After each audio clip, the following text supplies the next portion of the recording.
Hi, friend. My name is Danielle Holleran, and I am the host of the Detailed Diary podcast. I'm a self-made online business owner who loves sharing the behind the scenes of my business and inspiring others to follow their dreams. You can find me most days chasing my dog around, relaxing with my husband, and wearing basically anything Dusty Rose and Pearls. Think of this as your space to come to feel motivated and inspired to take on your biggest dreams, while also just chatting with your best friend. Cozy up for some girl time and get ready to feel uplifted and inspired. Hello and welcome to the Detailed Diary podcast. I'm your host, Danielle Holleran, and today I'm joined by a very special guest. I'm so excited to chat through your business. I have Gaya of Kalaia Skincare on the podcast. Thank you so much for joining me. Thank you for having me. Of course, I cannot wait to dive into your incredible business and just chat through the background of absolutely everything that is your story and how your business came to be. If you want to just start off by giving the listeners a brief background of you and how you got started with the business. For sure. I'm Gaya, founder and CEO of Kalaia. I'm a mom, a wife. I'm originally from Sri Lanka. Came here to the United States in 2004 to go to college and obviously never left. I love Utah and this country. So I've started Kalaia because my skincare challenges and also because of my passion for female entrepreneurs and empowering them. Oh, that's amazing. So, kind of talk us through how your business got started, because the skincare business isn't just something that you can just kind of like start up on the side and see how it goes. Like, this is definitely something that takes a lot of thought and work on the back end. So, what inspired you to even start looking into getting into the skincare business? Yeah, for sure. So my background comes from the corporate world. I have been working in the direct selling space on the corporate side for nearly a decade before jumping on to starting my own company. And as I worked in the industry, worked in the corporate world, I had this itch to wanna to start my own business, and I've been thinking about that, talking about that with my husband, especially for a long time. And finally, one day he said, if you keep asking yourself that question, you should probably give it a try. Otherwise, you will always ask, Mhm. what if? And if you want to take that risk, because it was a risk, like you said, a lot of investment and also having to let go of my well paying executive position at another company. So it was a family decision. And he said, if you want to take that risk, this is the time to do it. So as soon as he said that, I was like, okay, I'm in. I'm quitting my job. So that's how it all began. Oh, that's amazing. And is skincare something you've always been passionate about? I know we talked like a little briefly before this, but how involved like your family is and organic ingredients and those kind of like deep roots with your background and where you come from and things like that have definitely influenced your business for sure. Was skincare always a passion that you had, or something that you kind of just fell into as you got older?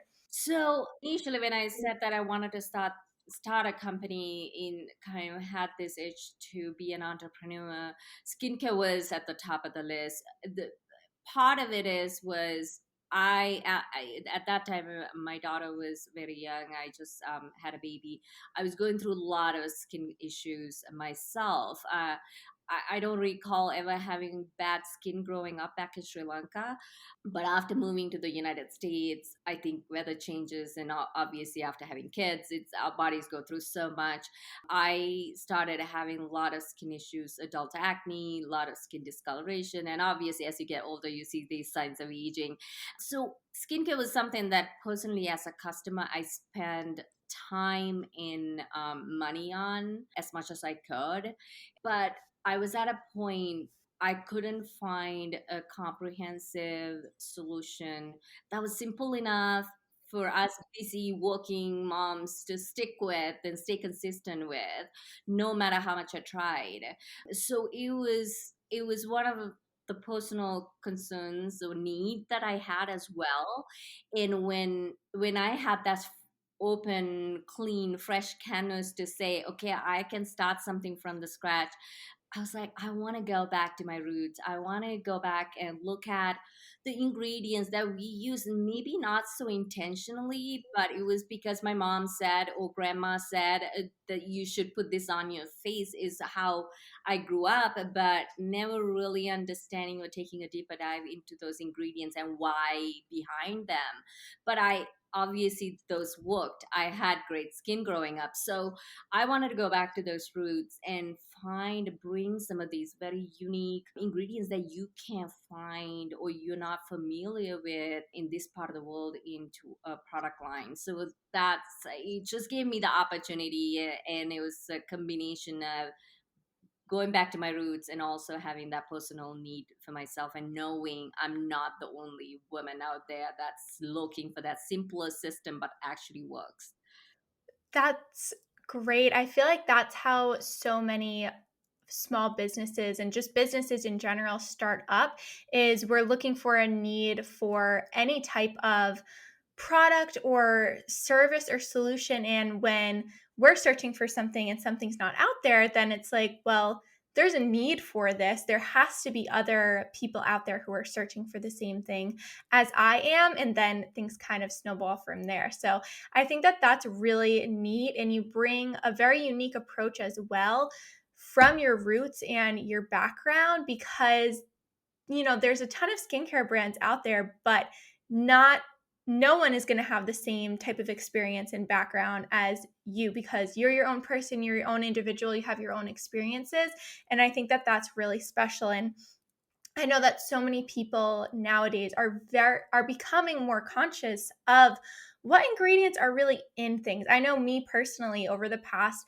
couple years, I've really gone through the products that I use day to day, whether it be makeup, skincare, and kind of look through like, what am I actually putting in my body? Like, I know that you mentioned that you have like no added fragrances or no added artificial color, anything like that. And all of your ingredients are so wholesome, which I do think is really important nowadays and what people look for. Oh, for sure, more than ever before, right? And I think today's consumer is so much more savvier, and we have a lot of information, access to information to educate ourselves compared to 10 years ago. So people are aware and people are demanding more and better, in the buy is so high, right? So it used to be a time, or if it is at least clean, we say, oh, it's okay, I feel good about putting that on my skin. But a lot of the time the efficacy wasn't there. Yes, it feels good to use the product, but you really don't get the results. And I had that told to me 4.5 years ago when I was going through the formulation process, even by formulators. When I went to the formulators kind of with this product concept to create the product, I was told, oh, if you want to go that clean, if you want to bring in all these clean ingredients, you're really not going to get the efficacy to compete in the industry. I said, no, that can't be the case because Mhm. I grew up with these ingredients. It's about how do you formulate that in those delivery systems that you use and the science that goes behind it, but doesn't mean that we have to compromise the ingredients that we use, right? So Right. I think it's great that people are aware and they're demanding more because it elevates, and set the bar high for all the skincare brands out there. Oh, I completely agree. How did kind of that whole formulation process go? Because I can only imagine how detail oriented and long and trial and error induced that must be, trying to get these products up to your standard before launching. What did that kind of look like? Yeah, for sure. I mean, I'm not a chemist or a formulator myself. So it was just me having the idea and also knowing a lot of these ingredients that I grew up with, like turmeric, gotu kola, hibiscus. These are ingredients that we use on our skin, but also in our daily diet. And I remember growing up, my parents would say, "Oh, you have to eat yogurt cola. It's a green.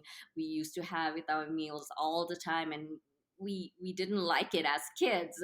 Who would want to eat those?" And they would say, "Oh, it's good for your skin, for your hair, your brain, right?" And we didn't realize that. So I took a deeper dive into some of these ingredients and learning about them myself as I got older and realized the why behind, all those traditions and things that we used to do back home. And then it was a matter of going to different formulators and really finding someone who understood those concepts and who was willing to take a risk and be innovative with some of these ingredients, because there were a lot of them. I mean, I probably talked to and sat down with about 10 of them, and most of the time I was told that same thing. Oh, it's really hard to get the level of effectiveness that you're looking for if you're using all these ingredients and clean ingredients without some of the harsh chemicals that you see in very effective products. But finally, I went to one of the meetings. I remember when I sat down, I said, if your answer is going to be that, let's just not waste our time. And I'm not a formulator. Don't ask me how to formulate it, but this is my idea. This is what I want to bring to life. And when I was talking with them, when I was naming some of these ingredients, actually they knew what I was talking about. That was just such a light bulb moment for everybody. And I was like, oh, this is who I was looking for. I was super excited. And then it was a matter of really fine tuning what that ingredient deck looked like and getting sample after sample after sample, trial and error, like you said, testing. And my mom was my guinea pig to first use the products, and really making sure it's not just the ingredient, not just the efficacy, but the experience of it all, the smell, the touch, and then it goes into packaging. That full on experience that we expect is what I had imagined. So it was a long process, but it was definitely worth it. Oh, yes, that it speaks such high volumes to your passion and integrity you have for your business and what you believe in, because I'm sure at some point it probably would have been easier to say, like, you know what, okay, we can go in this direction, we can add this, that, or the other thing that I'm sure were suggested to you by other formulators and people that you had gone through, but really staying true to yourself and what you set out to do. It really is inspiring, and at the end of the day, you got it done, and you came out on top with what you believed in and what you wanted to do, which is just so awesome. Now, I know that along with how difficult the process was to find the right formulation and all the trial and error through that, it's also extremely stressful, I can imagine, and anxiety inducing to find funding and fund that investment to start up a business like this. So, how did that process go trying to find the funding for this business? Yeah, I think that was one of the hardest parts startup process. In There were a lot of surprises along the way.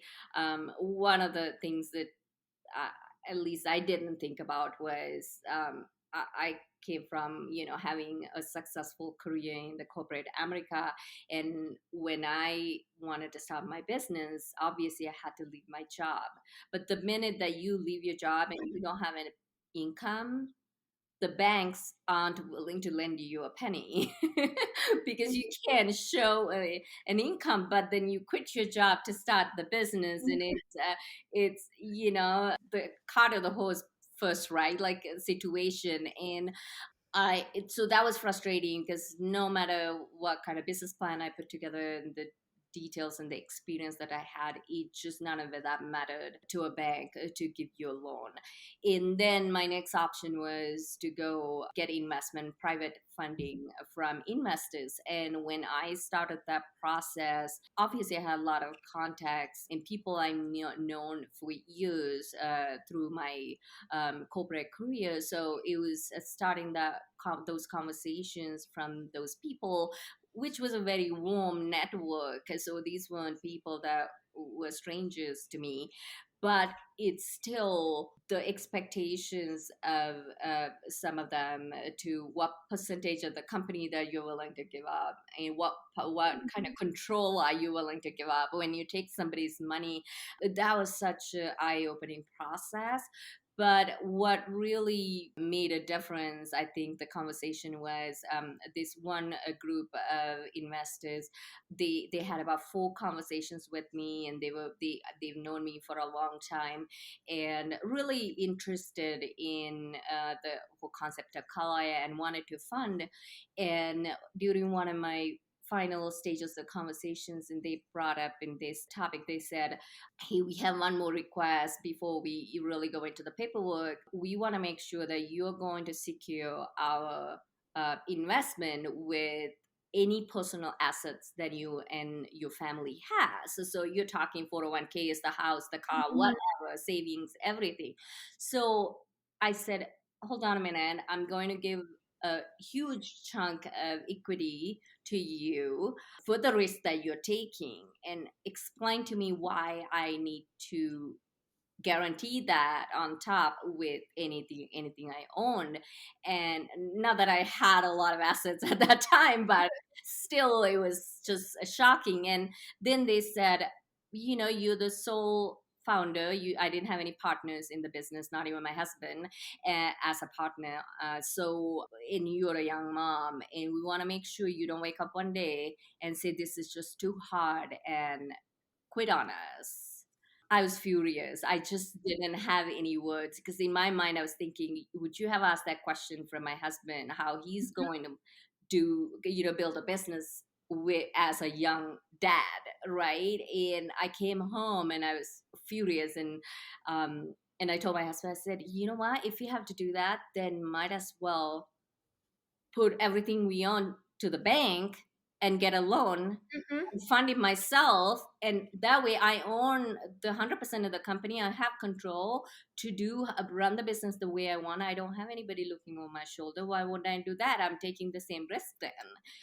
So that was the turning point in that journey for me. I decided 2 things. I knew I'm going to fund the company on my own, which required a lot of changes to the initial plan, because I didn't have the amount of money I was looking for funding sitting in a bank account or assets to get that much money in a loan.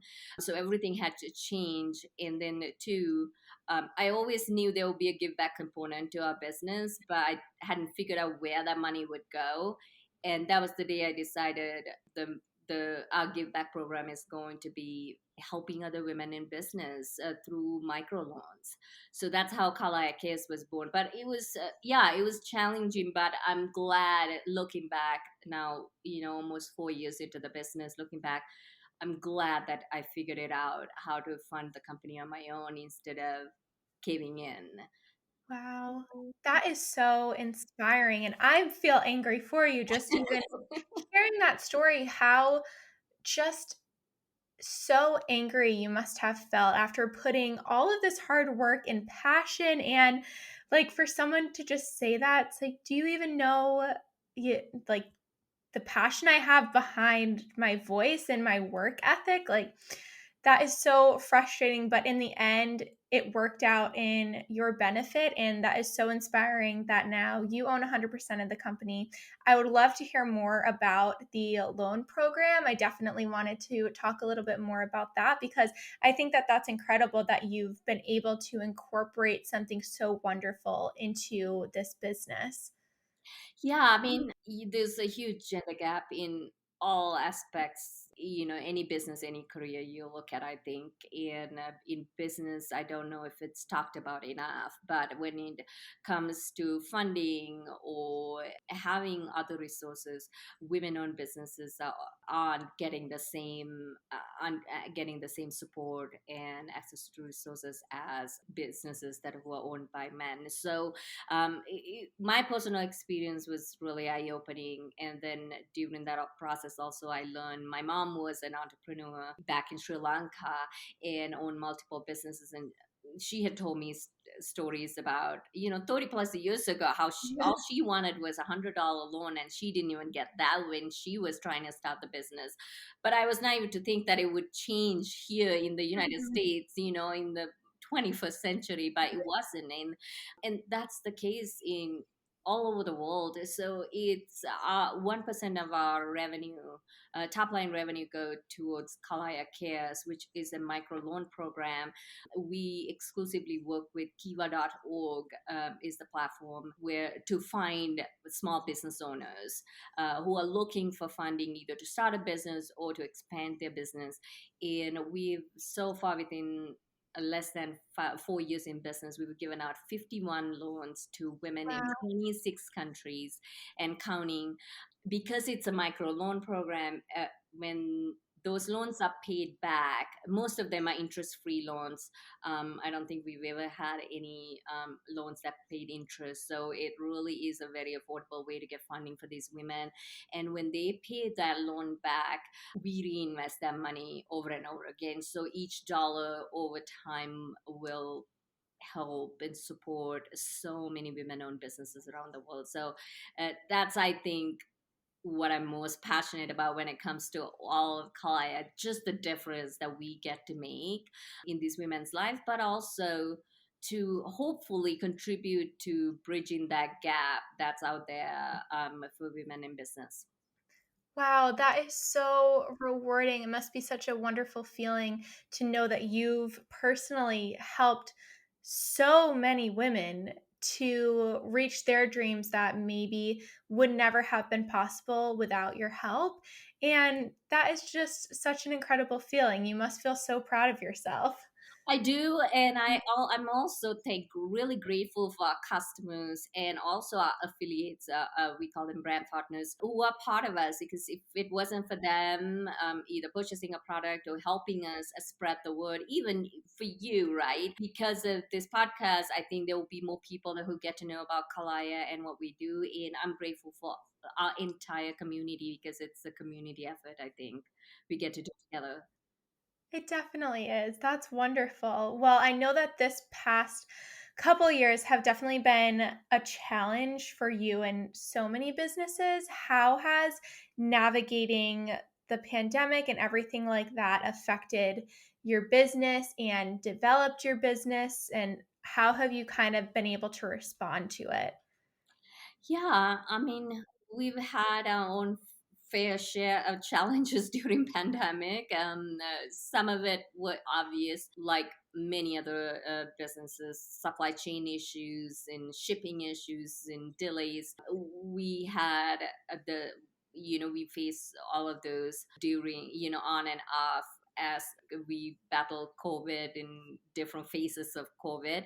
But and also on the other end, our business model completely pivoted during COVID. I think that was one of the biggest shifts that we had to do. We started out Kalaia in the direct selling platform, which means we had our independent brand partners who sold our products, and that's the exclusive. We sold our products exclusively through them. But but the whole industry has gone through a big shift during the pandemic, and with that we had to pivot our business model and how we reach our end customer. We are all buying and selling things on social media and online. we rarely meet people anymore, go to a store anymore. So that really impacted how we sold the products, how we introduced Kalaia to people. And that so what we did was we went from being a hardcore direct selling company to introducing our new affiliate program in November, where all of our brand partners switched over to being affiliates, and being part of a more simpler sharing model, a social selling model. And also we opened up our Amazon store in towards end of October, which was a whole nother process. It's just a platform that you can't ignore as a business these days, and there's a huge consumer base that's shopping there on a daily basis. So we wanted to put our product out there, so we went through that process. And then lastly, we also did a big shift in our technology that we use in order to better serve our direct to consumer, our customers that who are shopping, and to execute on our direct to consumer strategy. So we went into a brand new platform, shifted everything in November right before the holidays, and in order to be able to have better visibility and better customer experience for those who are coming and shopping with us directly. So it's been a lot of changes as we close out 2021, and I'm grateful to have that behind us and to get through that process. But here we are in a brand new year, and excited to see what's in store for us. I bet. And even through that, you accomplished so much. But I wanted to bring up Amazon too, because I noticed that your products were on Amazon, which is just so incredible that you've been able to cross over into larger platforms and accomplishing so much back end during the pandemic really is incredible, especially being a mom as well. How has that been running your entire enterprise while also trying to balance motherhood and family life and just trying to navigate that in between? It's not without challenges, and I'm by any means not perfect at it. It's I think it's just finding that balance is the key. I work long hours, but I also, being an entrepreneur and being your own boss has its own perks as well. At least you get to have a say in when you work and when you don't, and that's one of the things that I love the most and has helped me create that balance. And so I have a usually routine that, spend my time with my daughter before she goes to school, and I try to not to get on the phone or the computer until she does, and doing that morning routine with her, doing breakfast with her and things like that. And then after she goes, I have to have my calendar drives my day. Pretty much, if it's not on the calendar, it just most likely doesn't get done.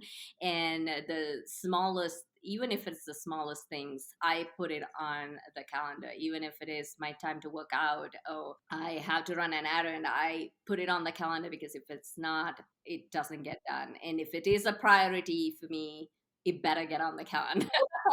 So that's just how I try to manage it, in also getting the help when you need it. And I think as women, one of the things we're really bad at is asking for help. We feel like we need to be that superwoman who do everything, and I used to be that. I really did, especially when my daughter was very little. I wanted to do all of it, and I'm a little bit of a perfectionist too. So if I clean the house, I need to clean the entire house, not just one floor, right? And I try to kill myself trying to do it all. And so, but I think as you get older, you get a little wiser too. And I realize you just can't, and you have to obviously prioritize, but also you only have 24 hours in the day. So I've tried to ask myself the question, is this thing or is this person really deserves my time, part of that time every single Mhm. day? And if it is not really, then it doesn't, they don't get that time, or that thing doesn't get that time. So that's what I try to do. And I definitely have created my support system. My mom lives close by, so that's immense help. And when she offers the help, I used to say no before, but now I'm like, I can take it. I will take it.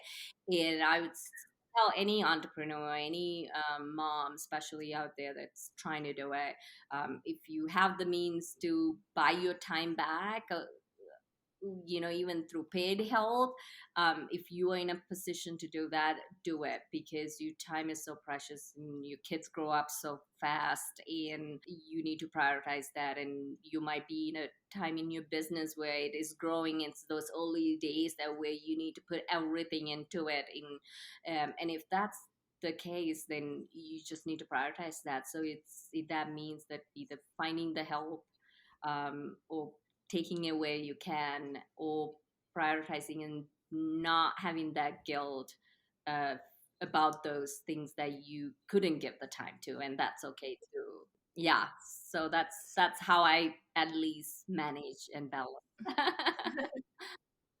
It's definitely a balance, and I don't think that there is one answer to it, and I don't think that anyone would be able to find a one size fits all or answer to trying to figure out the perfect balance, but definitely taking help where you can. I think that's such an important note to take away.